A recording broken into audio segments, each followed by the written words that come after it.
So, mental health, it's very high on everybody's agenda at the moment. And I thought we'd take a little bit of time out to talk about mental health issues with youth and teens. And is it on the rise? That's coming right up. Okay, so this week I'm very pleased to have Ali Kelly join me again, who's the CEO of MindBlank. Welcome, Ali. Great to have you back with us. So, we're talking about child and youth mental health issues, and people think it's on the rise. Is it? And what's the cause of that, do you think? Yeah, look, absolutely. Statistics show that suicide in particular is the number one leading cause of death for young people aged 14 plus. So we Wow. haven't seen some of these statistics previously. What we have is those in the country are up to 60% more at risk and those than their peers in the cities. And we have some Aboriginal and Torres Strait Islander communities in Australia where that risk is 5 to 8 times higher Wow. than their non-Indigenous peers. So we're certainly seeing an increase, and we are even seeing as young as 10-year-old children that are taking their Oh. lives. So it's pretty extreme. So why do you think this is? What's changed from 10, 20, 30 years ago? Look, there's so many different variables. The topic of suicide prevention, each individual will have their own stories. Some broad issues that we're seeing in the mental health space, particularly with COVID-19, you're seeing the increase of anxiety. You've got resilience skills that young people are struggling to cope. We have increase in mood disorders like depression. And we're also seeing a lot more online technology. So there's a lot of online use, which has increased online exposure, being cyberbullying components. Mm. And also there's some consent culture issues that are popping up from too much exposure online during the lockdown. Oh, okay. Interesting. So what are some of the signs that we should be looking for in our own kids or kids that we're working with? Yeah, look, when it comes to mental health issues from those in the community, what you want to notice first and foremost is there a shift in their behaviour? So you know your children and young people the most. What's their personality like? Has there been any big shifts that you can point out to indicate that something might be going wrong? So extreme moods are an example. So it could be extreme anxiety that you're starting to see, perhaps a withdrawal of a low mood like a Mm. depression. Could be that the young person could be struggling with prolonged anger issues. Some other signs to look out for is the changes of behaviour, such as is there, for example, in their schooling, is there a drop of their grades at Mm. school? Have you seen a withdrawal from the child or young person not catching up with their peers as often as they used to? What are some activities that they used to really enjoy? Are they still engaged in those activities? More specifically with suicide prevention, some specific signs that are pretty obvious ones when it comes to this person may actually require more attention is suicide ideation. So are they Oh, actually talking about it? Sometimes young people could actually drop it in a sentence, and that's actually a big red flag to say, let's take this conversation wow. further. What else could we do to support you? And I know that's taboo because sometimes people are not very comfortable with having that discussion, but the research certainly does show that it is one of the signs we need to look out for. If you are having that conversation, has that young person shared a plan with you? That's a very big indicator as to they could be struggling. Wow. So yeah, all sorts of reasons to look out for, but has the child or teenager, how's their self-esteem been affected throughout big Mm. life changes? Wow, that's some pretty heavy stuff there. You work Yeah. with these kids sort of day in, day out. How do you cope? Yeah, look, it's a lot. I had a mother reach out to me recently Mm. who's had one of their sons during the lockdown period had been withdrawing, and just she noticed that his sleeping pattern was Mm. quite a lot. So they're withdrawn, they're in their room all the time. She doesn't quite know how to have that conversation with them. And look, some general tips. Sometimes parent relationships with their children we can't help but being the authoritarian, Mm. giving them lectures and rules about, be stern, tough love. And sometimes young people, they need to go talk to someone who they trust. So who else in that network? Is there an auntie or an uncle that has a good rapport with that teenager that could possibly have that conversation in that difficult time? And if you are seeing these patterns and it is affecting you as an individual, you too may actually need to reach out for further assistance and support.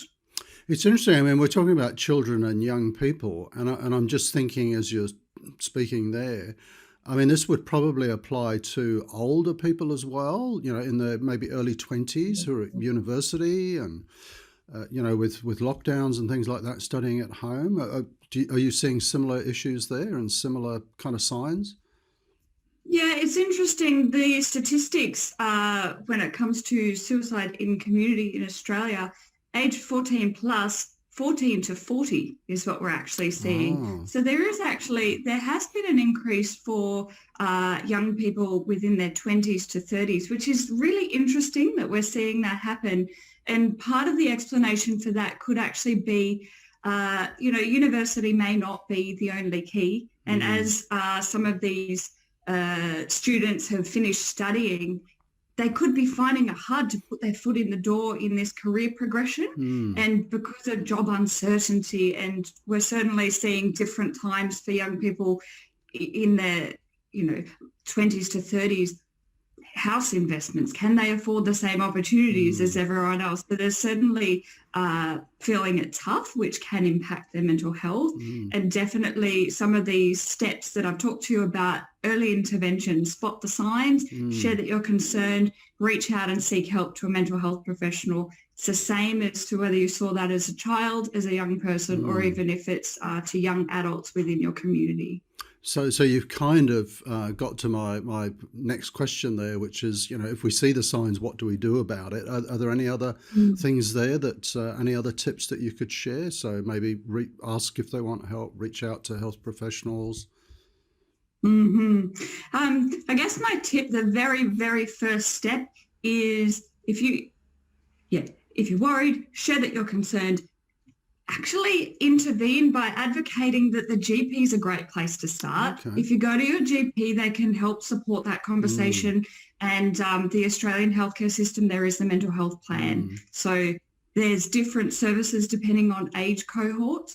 It is really interesting to see the children cohort, 8 to 10-year-old, there's actually an increase of mental health concerns with those primary school age children.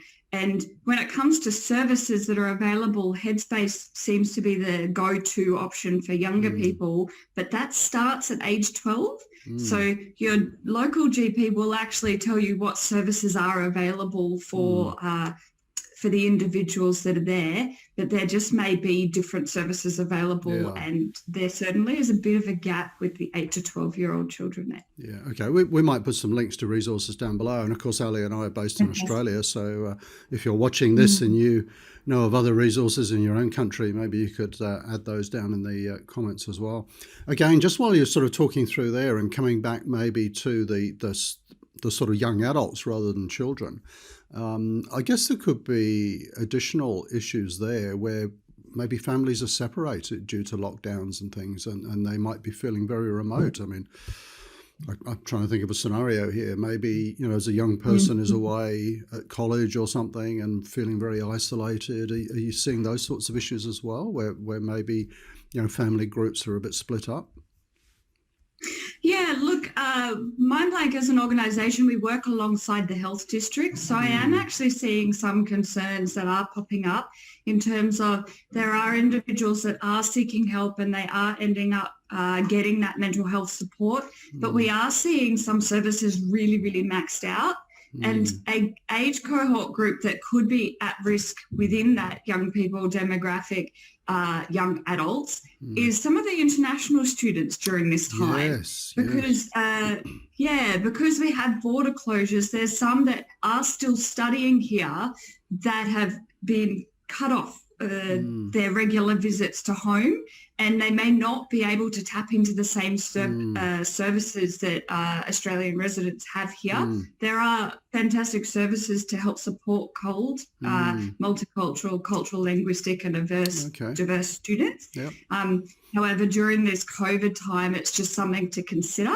And of course, there's the other end of that, the international students that we would usually see come through to Australia that have been cut off from coming and pursuing their studies during this time. So it's certainly, COVID has increased quite a bit of anxiety and uncertainty within the students during this time. That's an interesting aspect, overseas students, being here in this country. I mean, maybe some are watching this video if they're, feeling very isolated and recognize, within themselves that things are not right. What would you say to them? What would be a good action? Look, Mindblank's always been an advocate to remind people that they're not alone. And with our help-seeking messages, it's not just take that step and seek help. It's that reminder that there are actually so many services that could be out there that could help. It's not just the one pathway.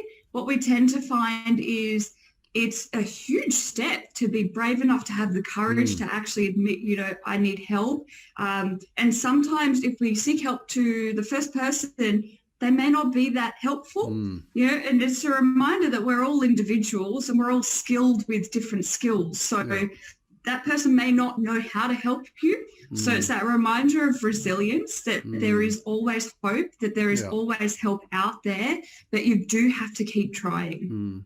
Okay, now that's a fantastic overview of the issues, Ali. I really appreciate that. Maybe we can put some resource links down below, and anybody watching this, maybe feel free to put some links in as well. Love to hear your feedback in the comments. Thank you so much for joining us. And your organisation Mindblank is very much focused on this. Maybe we can put a link to Mindblank down below as well. Yeah, fantastic. Would love to. Great. Thanks for joining us. Thanks, Rob.